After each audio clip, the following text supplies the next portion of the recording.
সুপ্রিয় ভিউয়ার্স, বরাবরের মতো স্বাগত জানাচ্ছি নতুন আরেকটি ভিডিওতে। আজকের এই ভিডিওতে আমরা যে বিষয় সম্পর্কে আলোচনা করব সেটি হচ্ছে ডিগ্রির দ্বিতীয় বর্ষ অর্থনীতি চতুর্থ পত্রের চূড়ান্ত সাজেশন নিয়ে আজকের এই ভিডিওতে আমরা বিস্তারিত আলোচনা করব। এবং আজকের এই ভিডিওটি যদি আপনারা একটু সম্পূর্ণ দেখার চেষ্টা করেন তাহলে আশা করছি আপনারা অর্থনৈতিক চতুর্থ পত্রে এই সাজেশন থেকে প্রায় 100%-এর মতো কমন পাবেন। তাই অবশ্যই সম্পূর্ণ ভিডিওটি আপনারা দেখার চেষ্টা করবেন। আর চ্যানেলে নতুন হয়ে থাকলে অবশ্যই আমাদের ইউটিউব চ্যানেলটিকে সাবস্ক্রাইব করে পাশে আসা বেল আইকনটি অর্থাৎ এরকমভাবে চ্যানেলটিকে সাবস্ক্রাইব করে রাখুন, যাতে পরবর্তী সাজেশনের ভিডিও আপলোড দেওয়া মাত্রই আপনারা সেই নোটিফিকেশন সবার আগে পেয়ে যান। তো আর আমরা কথা বাড়াবো না, সরাসরি চলে যাব আজকের অর্থনীতি চতুর্থ পত্রের মূল সাজেশনের ভিডিওতে। অর্থ কি? যে সকল বস্তু বিনিময়ের মাধ্যম ও সকল প্রকার লেনদেনের জন্য সকলের নিকট গ্রহণযোগ্য তাকে অর্থ বলে। অর্থের যোগান কাকে বলে? কোনো দেশের সরকার কর্তৃক প্রচলিত সকল প্রকার মুদ্রার সমষ্টিকে অর্থের যোগান বলা হয়। অর্থের চাহিদা কি? ব্যবসা বাণিজ্য এবং দৈনন্দিন কাজের জন্য মানুষ যখন অর্থের প্রয়োজনীয়তা অনুভব করে তখন তাকে অর্থের চাহিদা বলা হয়। অর্থের মূল্য কি? অর্থের মূল্য বলতে এক অন্তর্নিহিত মানকে বোঝায়। বিহিত মুদ্রা কি? যে অর্থ সরকারের আইন দ্বারা স্বীকৃত এবং লেনদেনের মাধ্যম হিসেবে সর্বসাধারণ গ্রহণ করতে বাধ্য তাকে বিহিত মুদ্রা বলা হয়। নিকৃষ্ট মুদ্রা কি? যে মুদ্রা ধাতুগত মূল্য এবং বিনিময় মূল্য থেকে কম তাকে নিকৃষ্ট মূল্য বলা হয়। নিকৃষ্ট এখানে মুদ্রা হবে, নিকৃষ্ট মুদ্রা বলা হয়। অর্থের ফটকা চাহিদা কি? ফটকা কারবারের উদ্দেশ্যে যে পরিমাণ নগদ অর্থ মানুষ হাতে রাখতে চায় তাকে অর্থের ফটকা কারবারজনিত চাহিদা বলে। অর্থের লেনদেন চাহিদা কাকে বলে?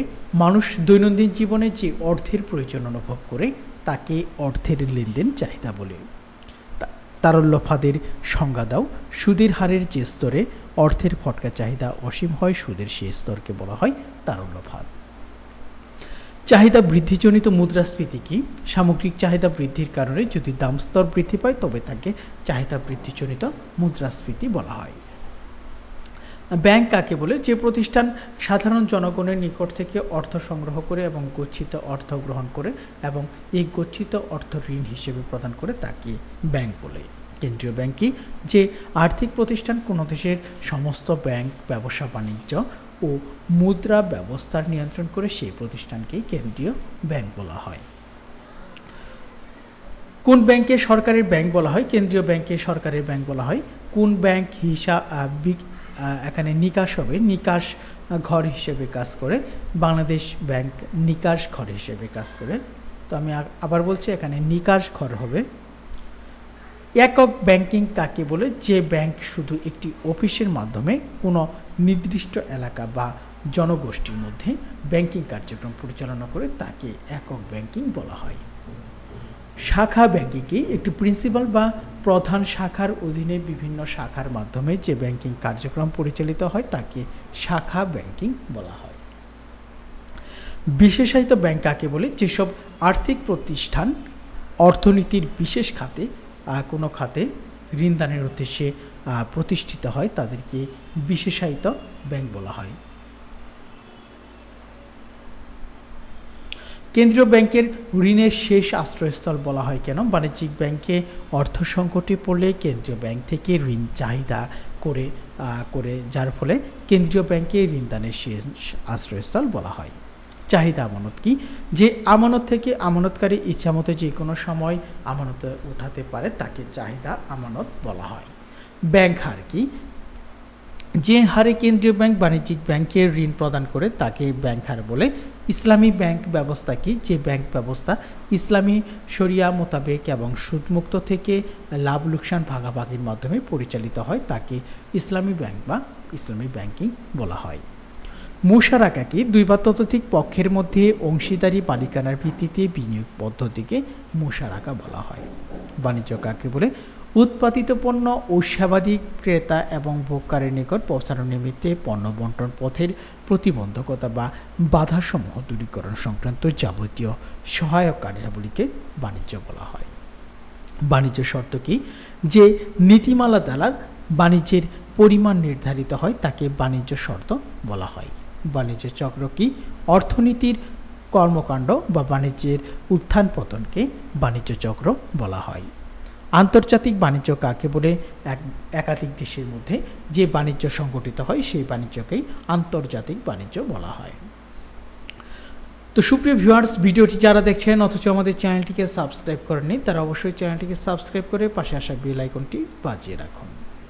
পরম ব্যয় সুবিধা তত্ত্ব কি? দুটি দেশের মধ্যে একটি দেশের চরম বা পরম ব্যয় সুবিধা থাকার কারণে বাণিজ্য সংগঠিত হয়, এটি হচ্ছে পরম ব্যয় সুবিধা তত্ত্ব।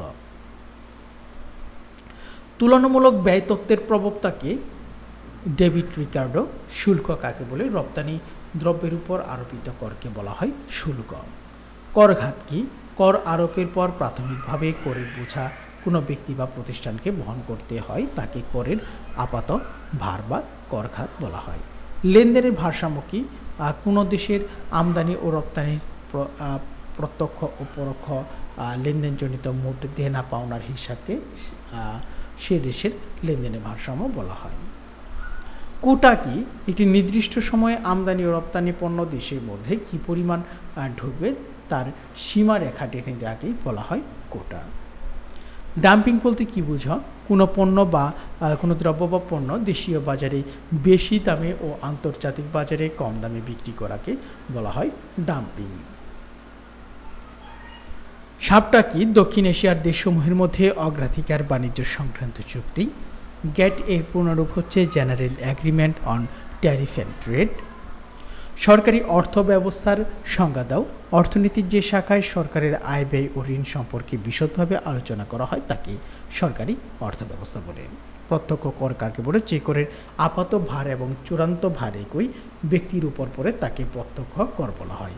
অধোগতিশীল কর কাকে বলে? আয় বৃদ্ধির সাথে সাথে যদি কর আরোপের হার কমতে থাকে তাহলে তাকে অধোগতিশীল কর বলা হয়।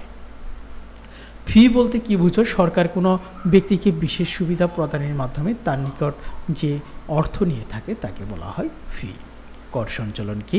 সরকার কর আরোপের পর ব্যক্তি বা প্রতিষ্ঠান তার কর অন্যের উপর অনেক সময় অপসারণ করতে পারে, একে কর সঞ্চালন বলা হয়।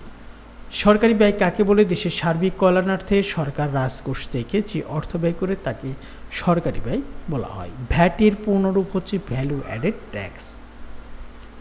আর্থিক নীতি কি? সামষ্টিক অর্থনীতির বিভিন্ন উদ্দেশ্য বাস্তবায়নের জন্য সরকার বিভিন্ন আর্থিক প্রতিষ্ঠান ও কেন্দ্রীয় ব্যাংকের সমন্বয়ে অর্থের যোগান নিয়ন্ত্রণের ক্ষেত্রে যেসব নীতিমালা গ্রহণ করে তার সমষ্টিকে আর্থিক নীতি বলা হয়।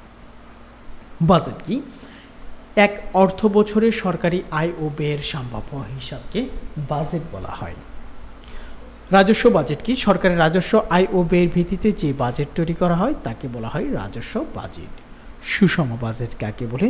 যে বাজেটে আয় ও ব্যয় সমান সেই বাজেটকে সুষম বাজেট বলে। ঘাটতি বাজেট কাকে বলে? যে বাজেটে আয় থেকে ব্যয় বেশি তাকে ঘাটতি বাজেট বলে। আর উদ্বৃত্ত বাজেট হচ্ছে যে বাজেটে ব্যয়ের থেকে আয় বেশি হয় তাকে উদ্বৃত্ত বাজেট বলা হয়। ঘাটতি অর্থ সংস্থান কি? সরকারের চলতি আয় অপেক্ষা ব্যয়ের পরিমাণ অধিক হলে ওই অতিরিক্ত ব্যয়কে ঘাটতি অর্থ সংস্থান বলা হয়। তো সুপ্রিয় ভিউয়ার্স, আমরা অর্থনীতির চতুর্থ পত্রের খ বিভাগের সংক্ষিপ্ত প্রশ্নগুলো দেখব। আর তার আগে আপনারা যারা এখন পর্যন্ত আমাদের চ্যানেলটিকে সাবস্ক্রাইব করেননি তারা অবশ্যই চ্যানেলটিকে সাবস্ক্রাইব করে পাশে আসা বেল আইকনটি বাজিয়ে রাখুন। তো খ বিভাগের সংক্ষিপ্ত প্রশ্ন আমরা এখানে একটু বেশি প্রশ্ন রাখার চেষ্টা করেছি যাতে এখান থেকে আপনারা পরীক্ষাতে 100%-এর মতো কিন্তু আপনারা কমন পান। অর্থের লেনদেনজনিত চাহিদা বলতে কি বুঝো? গ্রেসামের মুদ্রাবিধি ব্যাখ্যা করো। অর্থের যোগান ধারণাটি ব্যাখ্যা করো। চাহিদা আকর্ষিত মুদ্রাস্ফীতি ও ব্যয় তাড়িত মুদ্রাস্ফীতির মধ্যে পার্থক্য লিখো। দ্রব্য বিনিময় প্রথার অসুবিধা আলোচনা করো। তারল্যফাত ধারণাটি ব্যাখ্যা করো। বাণিজ্যিক ব্যাংক কাকে বলে? কেন্দ্রীয় ব্যাংক কাকে বলে? আধুনিক ব্যাংক ব্যবসায়ের মূলনীতিগুলো ব্যাখ্যা করো। প্রচলিত ব্যাংকের সাথে ইসলামী ব্যাংকের পার্থক্য আলোচনা করো। কেন্দ্রীয় ব্যাংকে ঋণের শেষ আশ্রয়স্থল বলা হয় কেন ব্যাখ্যা করো। কেন্দ্রীয় ব্যাংকের 4টি মৌলিক কাজ আলোচনা করো। বাণিজ্যিক ব্যাংকের কাজ দেখাও। দেখাও যে লেনদেনের উদ্বৃত্ত সর্বদা সমত থাকে। বৈদেশিক ঋণ সর্বদাই খারাপ নয়। উক্তিটির যথার্থতা যাচাই করো। বাণিজ্য ভারসাম্য ও লেনদেনের ভারসাম্যের মধ্যে পার্থক্য আলোচনা করো। শুল্ক এবং কোঠার মধ্যে পার্থক্য লেখো। সরকারি অর্থব্যবস্থা বলতে কী বোঝো? সরকারি ঋণের উৎসসমূহ বর্ণনা করো। উদ্বৃত্ত বাজেট ও ঘাটতি বাজেটের মধ্যে পার্থক্য আলোচনা করো। প্রত্যক্ষ এবং পরোক্ষ করের মধ্যে পার্থক্য আলোচনা করো। সরকারি ও বেসরকারি অর্থব্যবস্থার মধ্যে পার্থক্য আলোচনা করো। কর খাত এবং করপাতের মধ্যে পার্থক্য দেখাও। বাজেট গুণক কী? এখন আমরা দেখব গ বিভাগ রচনামূলক প্রশ্ন। অর্থ সরবরাহের নির্ধারক সমূহ বর্ণনা করো। মুদ্রাস্ফীতির কারণ ও নিয়ন্ত্রণের উপায় আলোচনা করো। বিভিন্ন শ্রেণী ও পেশার মানুষের উপর মুদ্রাস্ফীতির প্রভাব আলোচনা করো। সমালোচনা সহ ফিশারের অর্থের পরিমাণ তত্ত্ব ব্যাখ্যা করো। মুদ্রাস্ফীতির কারণ বর্ণনা দাও। মুদ্রাস্ফীতি নিয়ন্ত্রণে আর্থিক নীতির কার্যকারিতা আলোচনা করো।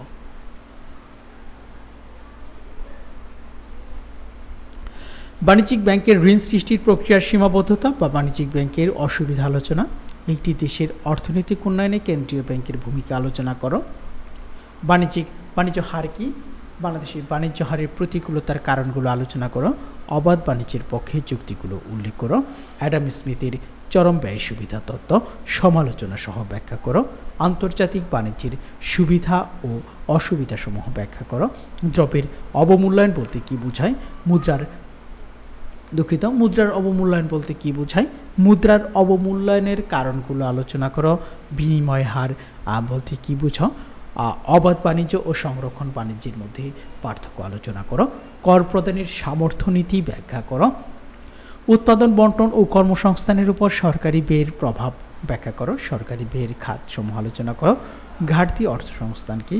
ঘাটতি অর্থসংস্থানের উপায় আলোচনা করো। ঘাটতি বাজেট কাকে বলে? ঘাটতি বাজেটের পক্ষে এবং বিপক্ষে যুক্তি দেখাও। এবং আরেকটি প্রশ্ন হচ্ছে সরকারি ঋণ বলতে কী বোঝায়? সরকার ঋণ গ্রহণ করে কেন? তো সুপ্রিয় ভিউয়ার্স, এই ছিল অর্থনীতি চতুর্থ পত্রের ডিগ্রি দ্বিতীয় বর্ষের সাজেশনটি। তো ভিডিওটি যারা দেখলেন তাদেরকে অসংখ্য ধন্যবাদ। পরবর্তী সাজেশনের ভিডিও পেতে অবশ্যই আমাদের চ্যানেলটিকে সাবস্ক্রাইব করে পাশে আসা বেল আইকনটি বাজিয়ে রাখুন।